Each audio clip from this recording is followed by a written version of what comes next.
Bien-aimés dans le Seigneur, bonjour.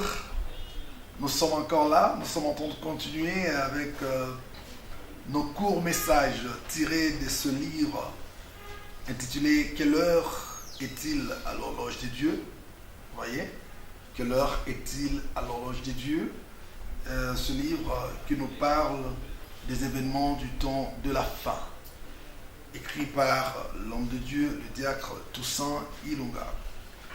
Et voilà, nous sommes aujourd'hui dans Matthieu chapitre 17, qui nous parle de la transfiguration. Lisons un peu.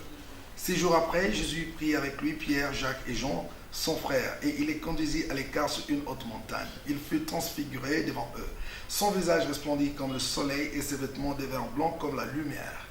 Moïse et Élie leur apparurent. Ils s'entretenaient avec lui. On peut s'arrêter là. Nous parlons des événements du temps de la fin. Nous voulons que vous compreniez ici l'interprétation spirituelle, la compréhension spirituelle de cet extrait de la parole de Dieu, de cette scène de la transfiguration.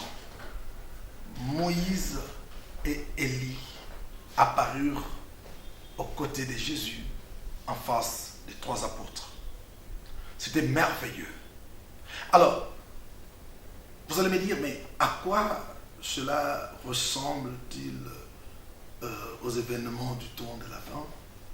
Ici, j'aimerais que nous puissions comprendre que Moïse et Élie représentent le peuple dans la réalité du temps de l'enlèvement.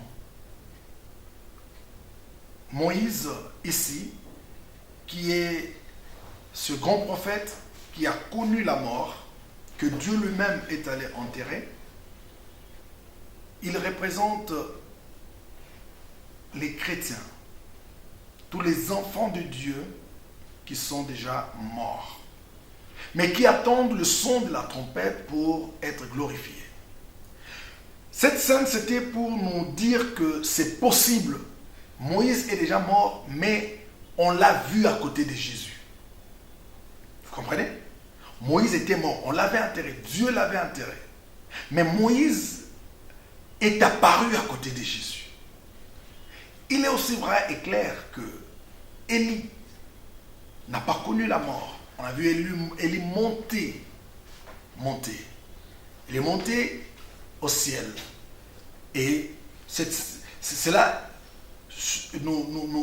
veut tout simplement nous dire que Élie représente tous les chrétiens qui, avant de connaître la mort, auront la possibilité de monter comme Élie avait monté. Moïse et Élie ont aussi transfiguré. Ils ont rayonné de gloire. Donc leur corps était transformé. Ils avaient des corps glorieux. Ils reflétaient, ils rayonnaient comme le Seigneur. Et la Bible nous dit que tel il était, nous serons. Donc nous aurons le corps de la nature qu'a notre Seigneur. Alors Moïse représente tous ces chrétiens, ces enfants de Dieu qui sont déjà morts, qui reviendront à la vie et qui seront glorifiés aux côtés du Seigneur dans les airs. Élie également représente tous les chrétiens qui seront encore vivants sur la terre lors du son de la trompette. C'est pour dire que si vous êtes mort, vous n'êtes pas perdu. En Christ, on n'est pas perdu. On dort. Lorsque la trompette sonnera, on se réveillera. On portera un corps glorieux.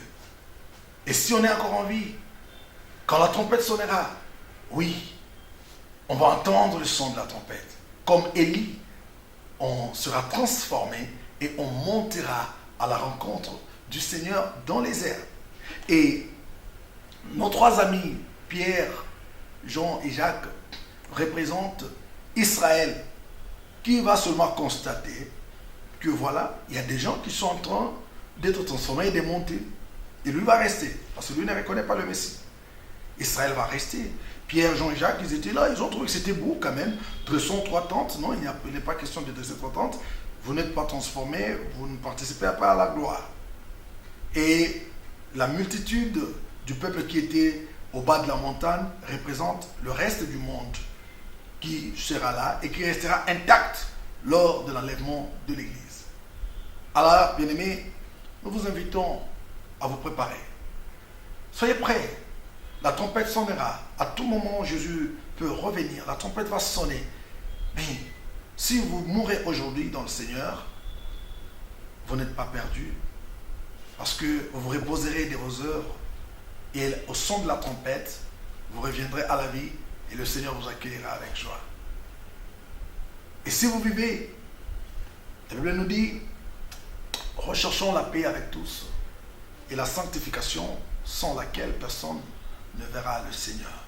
Sanctifions-nous, craignons le Seigneur, fouillons le mal, parce que le Seigneur nous connaît et le Seigneur revient pour nous prendre. Il a promis de revenir nous chercher. Et la réalité de l'enlèvement est certaine. Le Seigneur revient. La trompette sonnera.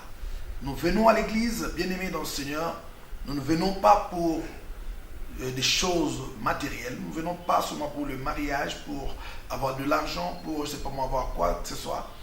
Oui, ces choses sont des choses promises. Ce sont des bénéfices que nous avons en Christ. Cependant, la priorité de Dieu, c'est que nous puissions d'abord avoir notre vie sauve. Que nous puissions avoir la garantie de notre salut. Oui, nous sommes dans l'église. Peut-être que vous ne le saviez pas. Il y a des événements beaucoup plus heureux qui vous attendent. L'enlèvement de l'église vous attend. La réjouissance dans les cieux à la fête des noces. Et le règne de 1000 ans nous attend.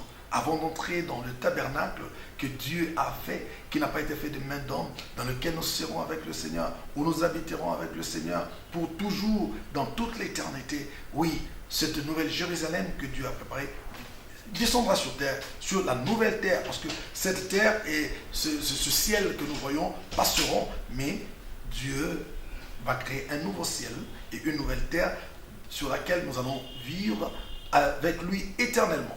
Alors, bien-aimés dans le Seigneur, aimons ces messages, chers pasteurs, chers enseignants, chers apôtres, chers évangélistes, disons au monde que Jésus revient bientôt. Rappelons cela à l'humanité.